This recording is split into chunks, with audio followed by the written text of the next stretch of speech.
Bonjour et bienvenue à l'émission Vie de foi. Aujourd'hui, j'ai le plaisir de recevoir dans les studios le pasteur Fofi Ndelo qui nous vient de Montréal, le pasteur et le ministère apostolique sur les églises Christ en action et aussi le pasteur Yves Chabot qui nous vient de la France. Bonjour et bienvenue. Bonjour. Gloire à Dieu. Bonjour. Gloire à Dieu, je suis content de vous recevoir tous les deux sur le plateau de Vie de foi. Nous avons déjà passé une émission ensemble où nous avons parlé vraiment de cette mentalité de vainqueur. Et aujourd'hui, on va poursuivre dans cette même pensée parce qu'il y a plusieurs chrétiens qui vivent comme des victimes. Ils connaissent mentalement toutes sortes de promesses, mais ils ne vivent pas les promesses de Dieu. Et parfois, ils sont dans une attente. Ils sont là, Dieu, tu vas faire quelque chose un jour peut-être. Mais d'ici ce temps-là, moi, je vais vivre comme une pauvre victime dans l'apitoiement, dans la tristesse, dans la dépression. Et pasteur Fofi, vous nous avez dit, c'est très bien. Non. Ce n'est pas. Non. Ce n'est pas bon. Non, ce n'est pas l'attitude d'un gagnant. Non. Et ce qu'il y a, c'est que Dieu nous fasse grâce, pasteur Joël. Et moi, personnellement, je remercie le Seigneur pour de telles émissions. Parce que c'est notre responsabilité d'emmener les gens à un niveau que Dieu les appelle. Actuellement, c'est vrai, nous vivons une période où la pression de la vie est tellement intense que les gens se laissent victimiser. Ils se laissent. Alors qu'un héritier, un citoyen du royaume n'a pas le droit de permettre à être victime. Vous savez, pasteur Yves, je ne sais pas, regarde un peu l'attitude des enfants de Dieu, du peuple hébreu. Ils ont quitté l'Égypte. Ils ont vu la main de Dieu opérer en face de Pharaon. Pharaon le libère par la main puissante de Dieu. Il traverse la mer Rouge par la main puissante de Dieu. Arrivés en plein désert, ils envoient des espions pour aller regarder la terre promise. Les espions viennent leur donner les rapports. Regardez comment ils ont passé toute une nuit en train de pleurer.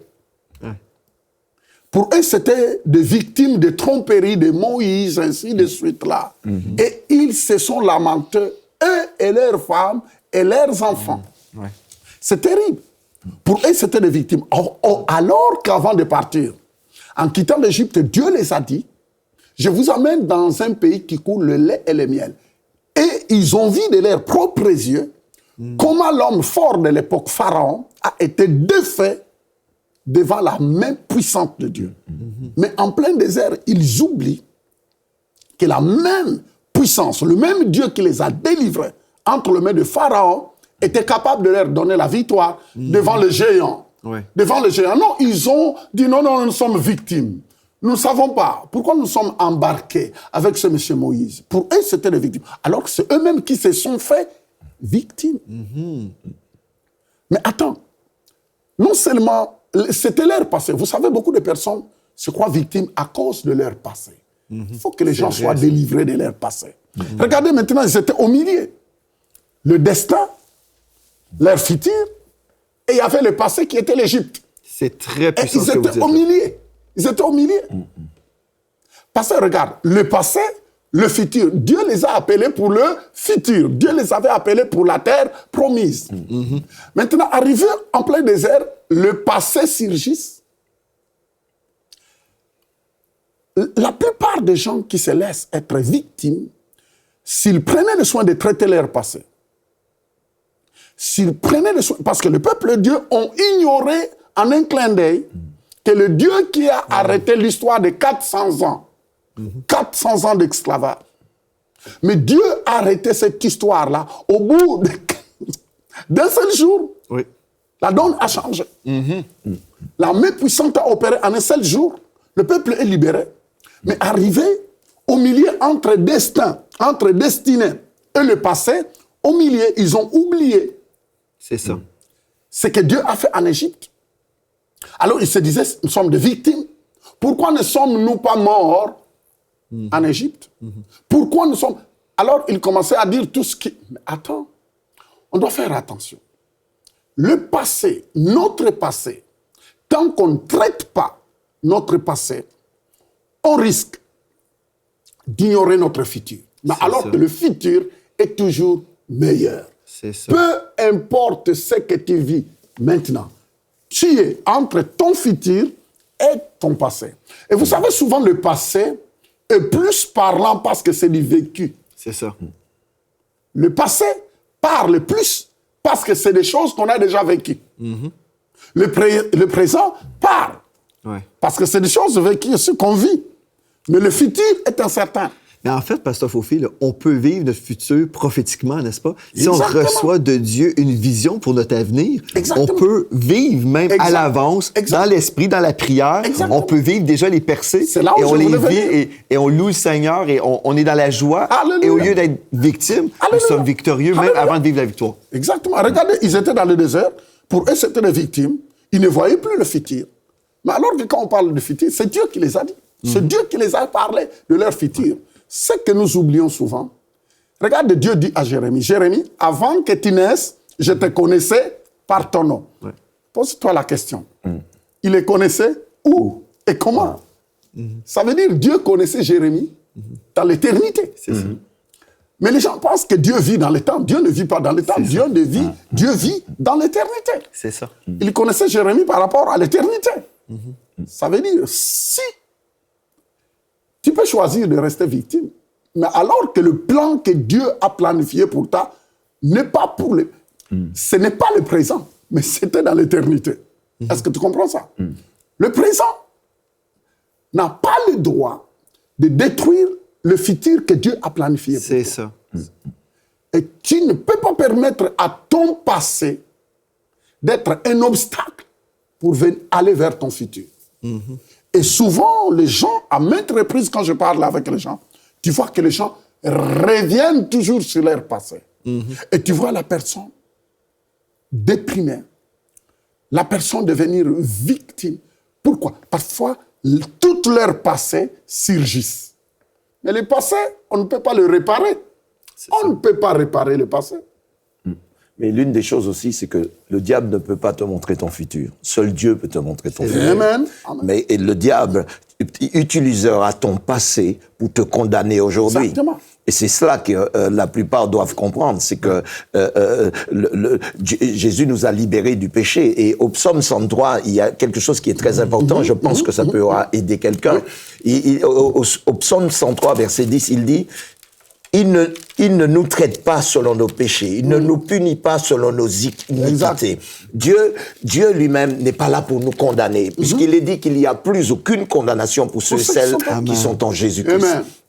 Ce dont nous avons besoin, c'est de ne pas permettre au passé de venir dans mon présent ni dans mon futur. Exactement. Il faut le traiter, c'est-à-dire si j'ai quoi que ce soit que vous ayez commis dans le passé, cela ne doit pas venir vous condamner dans votre présent et dans votre futur. Ce qui est passé est passé. Et c'est la Bible dit de façon très claire, celui qui est en Christ est une nouvelle créature. Les choses anciennes sont passées. Exactement. Toutes choses sont redevenues nouvelles. Et nous avons besoin de nous établir dans les Écritures et de croire à ce que Dieu dit. Quand Dieu me regarde, il me regarde à travers le sang de Jésus-Christ. Exactement. Il me voit non coupable. Gloire Vous à savez, Dieu. parfois, on a des difficultés. Les gens qui nous suivent, Pasteur Joël, vous savez que parfois, il y a des moments où vous êtes en train d'encourager, vous êtes en train d'exhorter, vous enseignez, vous prêchez. Mais quand vous regardez parfois l'attitude de ceux qui vous regardent, ils disent non, c'est trop beau pour que ça soit vrai. C'est là où se vrai, trouve ça. les problèmes. Ouais.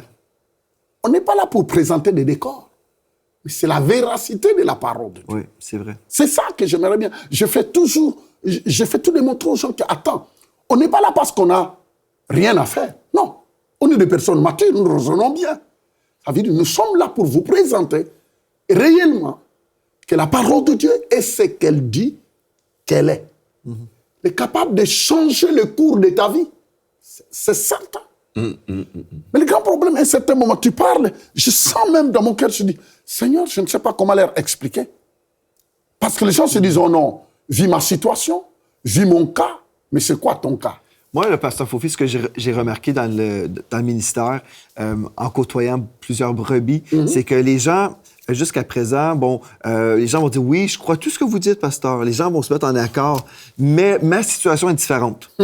Mais pour moi, il y a une raison pourquoi tout ce que tu dis ne fonctionnera pas. C'est ça que j'ai réalisé. Ils ont toujours des raisons. Non, mais c'est vrai. C'est que vrai. chaque personne qui vit un défi, oui, je le sais, là, mais c'est ça, vraiment. Donc, les gens se trouvent un refuge en dehors de la parole de Dieu avec une sorte d'explication que, pour moi, je ne peux pas vivre ma percée. Et on trouve un refuge dans un état d'apitoiement. Et là, si on veut encourager la personne à sortir de cette place de victime et d'entrer dans la victoire, souvent, les gens sont comme...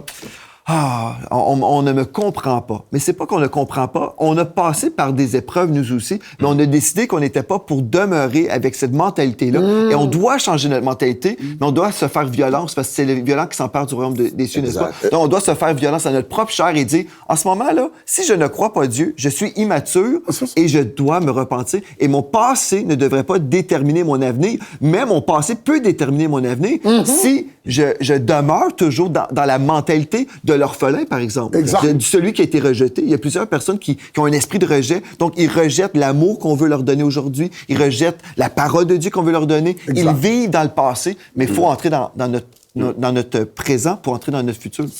Mais Jésus dit encore une chose, parce que j'aime les paroles de Jésus, parce qu'il ne ment jamais. Et ce que Jésus dit est toujours extraordinaire. Jésus dit, celui qui croira et qui sera baptisé sera sauvé. Mais celui qui ne croira pas sera condamné. Les choses sont claires dans le royaume de Dieu. Nous traitons pas on fait pas du babysitting. On est en train de faire en sorte que vous deveniez mature. Et l'apôtre Paul l'a bien dit de façon très claire. Il a dit, vous qui devriez être des maîtres, vous êtes encore au lait. Et ce dont nous avons besoin, lorsque vous ne croyez plus à la parole de Dieu, c'est que vous mettez Dieu de côté et vous donnez la place au raisonnement. Et la Bible n'est pas, comment dirais-je, on ne lit pas la Bible pour raisonner, on lit la Bible pour croire. Puisque l'une des choses qui est extraordinaire, l'une des choses que Dieu veille le plus dessus, c'est sur sa parole. Il dit, je veille sur ma parole.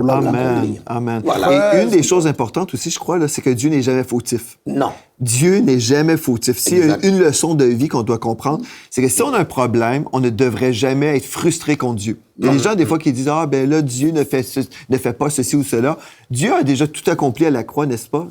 Jésus a tout accompli. Là, c'est à nous de prendre les promesses de Dieu, les saisir par la foi et de croire jusqu'à la pleine manifestation. Mais entre-temps, Pasteur Fofi, il va y avoir des vents contraires, n'est-ce pas? Il va y avoir des vents contraires et là, on doit persévérer. Il faut s'attendre, Pasteur. Il faut s'attendre à ça. Je vais vous dire quelque chose. Peu importe la durée que tu es dans la situation. Parce que c'est ça aussi. Souvent, les gens se sont identifiés à leur situation. C'est ça. Et ça a pris tellement de temps. Regardez un peu ce qui s'est passé à la piscine de Bethesda. Ouais. Ce monsieur-là qui souffrait, il y a de cela 38 ans. Et en passant, il y a de cela une semaine, j'étais en Israël. Alors, on m'a mené à cette piscine-là de Bethesda. Oui. Alors, j'étais en train de raisonner. J'étais là en face de la piscine. Alors, j'étais en train de réfléchir à ce monsieur-là. 38 ans malade. 38 ans. C'est long, là. Le Seigneur lui pose la question. Que veux-tu que je fasse pour toi? Veux-tu être guéri? Il dit non, ça fait 38 ans que je suis malade. J'étais abandonné de toute la famille. Tout le monde m'a abandonné. Je n'ai personne pour me jeter quand l'eau sera agitée. Alors, voyez-vous mon cas? Alors, regardez ma situation. Est-ce que tu me comprends, monsieur? Je n'ai personne pour me jeter dans l'eau quand l'eau est bousculée. Alors, voyez un peu mon cas. 38 ans, 1, 2, 3. Voyez, nous sommes dans la même situation jusqu'à présent. Les gens voient l'ampleur, le temps que ça a duré dans leur vie. Oh non, il y a quelqu'un qui m'a dit, pasteur, moi j'ai plus souffert que Jésus. Wow. Vous savez, on entend de toutes les couleurs. Et le facteur temps que la situation a duré dans la vie des gens risque de fomenter, le façonner, le manipuler. Parce qu'il a fallu que le Seigneur pose la question encore 3 fois. Veux-tu être guéri? Mais pourquoi? Est-ce que le Seigneur ne savait pas qu'il avait besoin d'être guéri? Mais quelque part, le Seigneur voulait faire un déclic dans tout ce qu'il avait construit dans sa tête. Ouais. Parce que pendant 38 ans, il avait formaté, il avait construit de bigots, de forteresses. Et pour lui, en un clin d'œil, recevoir une question, veux-tu être guéri? Attends, mais moi, ça fait 38 ans. Et il avait plus foi que quand l'ange descendrait, alors qu'il était en face du Créateur des anges. C'est ça. Il allait passer à côté de son À cause de la durée. S'il vous plaît, je ne sais pas, ça fait combien d'années que ta situation dure. Nous revenons dans ce qu'on est. Les hommes de Dieu ici, ils vous expliquent la parole. Nous sommes là pour vous expliquer la parole. On n'est pas là pour vous expliquer une philosophie quelconque, mais c'est la parole. Et je vous le dis, nous vous le disons, que nous rencontrons toutes sortes de questions. Nous rencontrons toutes sortes du monde, partout, dans les 4 coins du monde, qui ont le même questionnement que vous. Mais on va vous dire quelque chose, que quel que soit le temps que ta situation a duré, regardez-moi, 400 ans d'esclavage, en un clin d'œil, la situation a changé. Pourquoi? C'est parce que Dieu a parlé. S'il vous plaît, apprenez à saisir ce que ces hommes de Dieu sont en train de dire. Ils sont en train d'expliquer la parole. Moi, je crois que cet après-midi pour vous, ou bien cette soirée pour vous, ce matin, de là où vous êtes, peu importe, mais je crois que c'est un matin spécial. Les choses vont changer. Amen. On n'est pas là pour blaguer, jouer au mot, mais les choses vont changer. Pasteur, comment? Mais les choses vont changer. Ouais. Si on a l'attitude du vainqueur. Exactement. Amen. Ouais. Il y a quelqu'un dans la Bible qui est extraordinaire, qui pourrait avoir pu passer pour une véritable victime. C'est l'apôtre Pierre. Pierre renie le Seigneur. Le coq chante 3 fois. Et il renie, il a été à l'école du Seigneur, a marché avec le Seigneur, et voilà qu'il renie le Seigneur. Et voilà quelque chose d'extraordinaire. Jésus revient revoir Pierre, il lui pose la question, Pierre, m'aimes-tu? Ouais. Pierre aurait pu être l'un des victimes les plus coupables de la terre, puisqu'il l'a dit qu'il ne le connaissait pas. Ouais. Mais Jésus a pu l'amener à sortir de sa victimisation et de pouvoir aller à une autre dimension de pensée. C'est-à-dire, lorsque tu deviens victime, c'est que tu deviens esclave de tes pensées, de tes erreurs. Alors que dès lors que tu as demandé pardon à Dieu, tu as effacé l'histoire passée pour entrer dans un futur glorieux. Amen. Et c'est ce que vous avez besoin. C'est-à-dire, oublie ce dont tu es passé par pour aller vers ce que Dieu veut pour toi. Et croyez-moi, le futur est plus glorieux. Et je dis toujours une chose. Il faut être capable de rendre son passé jaloux de son futur. Amen. Pour entrer dans la gloire de Dieu et de briller comme Dieu voudrait qu'on brille. Gloire à Dieu. J'aimerais ça lire un texte de la parole de Dieu dans 2 Corinthiens, chapitre 2 au verset 14. Je vais lire dans la Bible du Sommeur. Ce texte-là, je crois vraiment, c'est une belle image pour chaque enfant de Dieu. Tous ceux qui diraient, moi, ça fait pas 400 ans que j'attends, là, parce que ça fait mais ça fait longtemps que j'attends pour telle percée. Et peut-être la personne ne se sent pas condamnée. Peut-être la personne a plus l'envie de condamner Dieu et dire, Dieu, tu n'as pas agi. Je prie. Je comprends des fois qu'on est dans l'attente, on peut se décourager. Mais là, si on se rappelle qui nous sommes en Christ, que nous sommes co-héritiers avec Christ, si nous savons qui nous sommes, qui est notre Père, écoutez bien ce texte-là. Dans 2 Corinthiens 2, 14, nous lisons « Je ne puis que remercier Dieu. Il nous associe toujours au cortège triomphal du Christ par notre union avec lui. Il se sert de nous pour répandre en tout lieu, comme un parfum, la connaissance du Christ. » Mais ce que je voulais souligner, il nous associe toujours au cortège triomphal de Christ. Il n'y a aucun moment, même dans un temps d'attente, là, parce que oui, nous devons être dans la foi et la persévérance pour hériter des promesses, n'est-ce pas? Mais même pendant une période d'attente, même en chemin vers quelque chose, nous sommes dans le cortège triomphal du Christ. Donc, nous sommes les victorieux sur ce chemin de victoire, malgré les épreuves, malgré les vents contraires. Je ne suis pas quelqu'un qui va devenir victorieux un jour quand j'aurai ma percée. Je suis un victorieux aujourd'hui, et parce que je suis victorieux aujourd'hui, je vis des victoires, n'est-ce pas? Amen. Extraordinaire. Extraordinaire. Et rappelons-nous du livre de l'Apocalypse qui dit de façon très claire, à celui qui vaincra.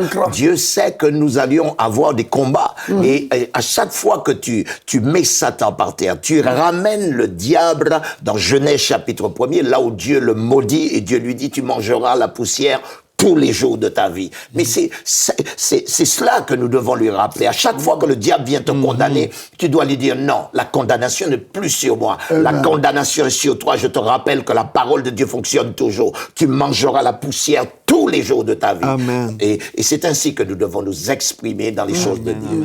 Amen. Gloire soit rendue à Dieu. Ouais, vous savez, c'est un choix. Ouais, vous savez, je ne sais pas où vous êtes, mais nous voulons vous dire que c'est ton choix. C'est vrai, ça. On peut vous expliquer tout. C'est la vérité. Mais vous, vous avez votre part. C'est que cet après-midi, je ne sais pas où vous êtes, n'importe où, quelle que soit l'heure qu'il fait chez vous, c'est votre choix. Vous pouvez vous en sortir. Amen. Vous n'êtes pas obligé de rester victime. Vous n'êtes pas obligé de rester des prisonniers. Yes. Non, le temps de la prison est fini. La Bible dit, si le Fils vous a franchi, vous êtes réellement libre. Écoutez, Jésus-Christ, c'est la liberté totale. Tu ne peux plus continuer à te laisser prisonnier. Amen. C'est fini la victimisation. C'est fini. Tu peux arrêter l'affaire. On peut tourner la page maintenant. Le Seigneur qui a commencé un travail dans ta vie, la Bible dit quand tu le commences, il achève. Prends le temps. Réfléchis.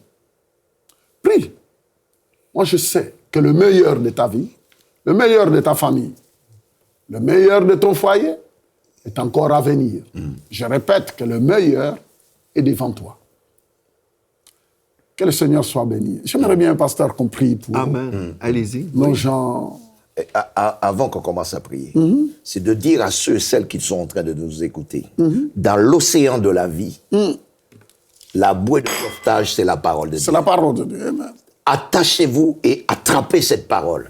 Et vous arriverez à bon port, vous accomplirez des choses, et je vous garantis que ce que vous menez aujourd'hui, la défaite qui vous a suivi depuis autant d'années, est sous le point de vous quitter maintenant. Cette émission n'est pas faite pour rien. Exact. Cette émission est faite pour entrer dans ton foyer, dans ta maison, et de rétablir les choses comme Dieu a choisi de le faire. Alléluia. Voilà. C'est parce que la foi, c'est maintenant. La foi, c'est maintenant que tu écoutes cette parole. La foi, c'est maintenant. Un jour, je me souviens, c'était à Trois-Rivières. C'était dans une immense auditorium. Je recevais une parole de connaissance. Il y avait une dame qui était là dans la salle, dans l'auditorium. Tout le sang de son corps était pollué. Et les médecins lui ont donné, je crois, 2 semaines à vivre. Et je reçois la parole de connaissance en disant, il y a une femme dans cet auditorium, on t'a déclaré que ton sang est pollué. Mais si Dieu parle, c'est parce qu'il veut changer la situation. Et finalement, je dis, reçois la guérison de là où tu es. Et finalement, la personne ne s'est pas présentée. Comme ça. Et puis, on a terminé la réunion. Je suis parti, j'ai pris la voiture, je suis parti. Pasteur, 2 ans après, j'étais en train de prêcher dans la ville du Québec. Je suis dans un auditorium, j'étais en train de prêcher. À la fin, je vois une dame se présenter. Elle dit, monsieur, cette dame que tu venais de parler, c'était moi. Oui. J'étais dans l'auditorium, à Trois-Rivières. Le médecin m'a donné 2 semaines. Mon sang était complètement pollué. Et j'étais guéri sur place. Gloire à Dieu. Mais je ne savais pas où te trouver. Parce qu'après, on ne t'a plus revu. Je pleurais, je disais, c'est pas. Vous voyez comment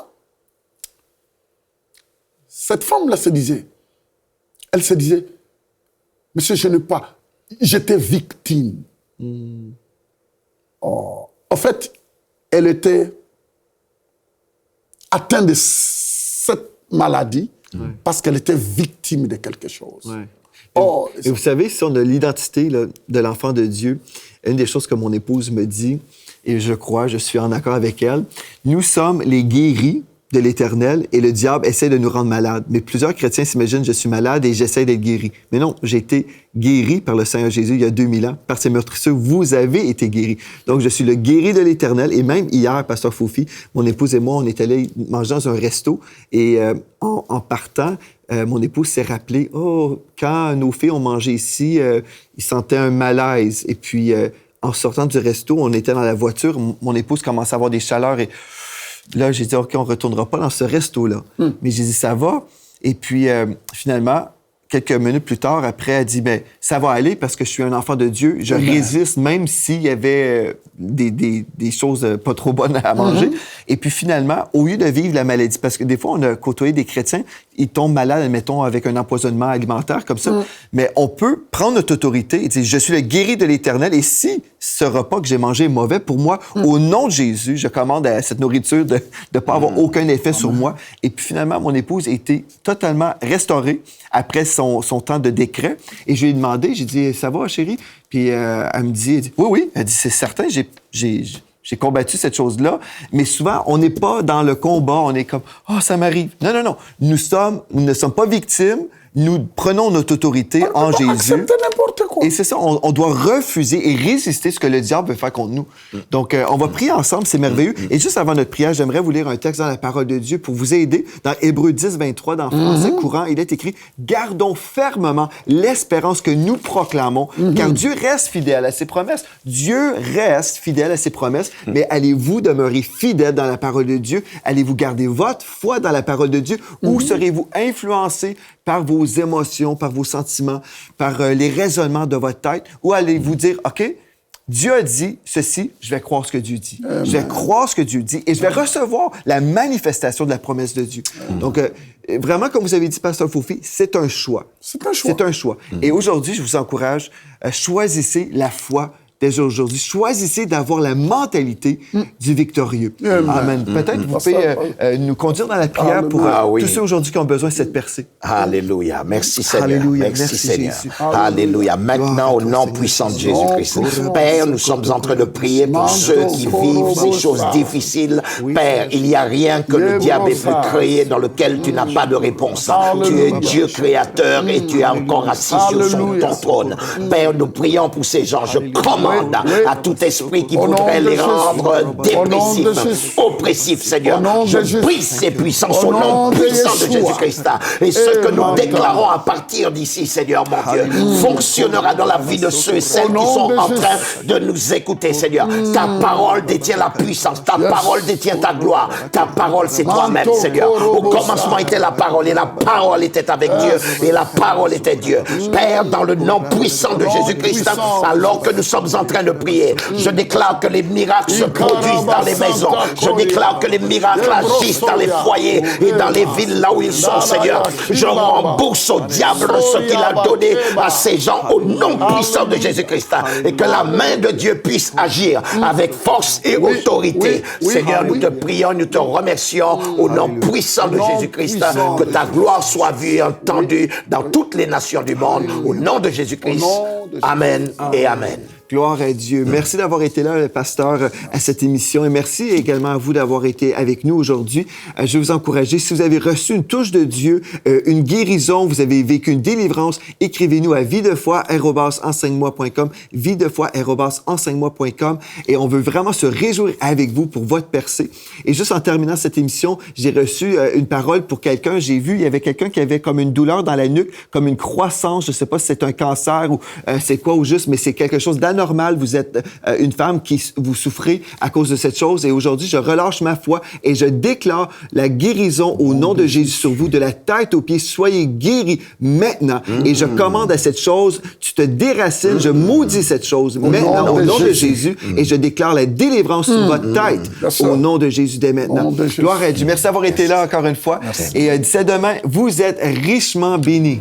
Amen. Amen.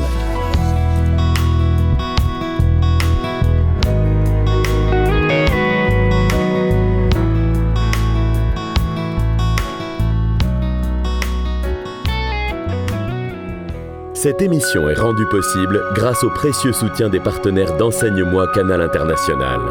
Retrouvez tous nos programmes sur emcitv.com.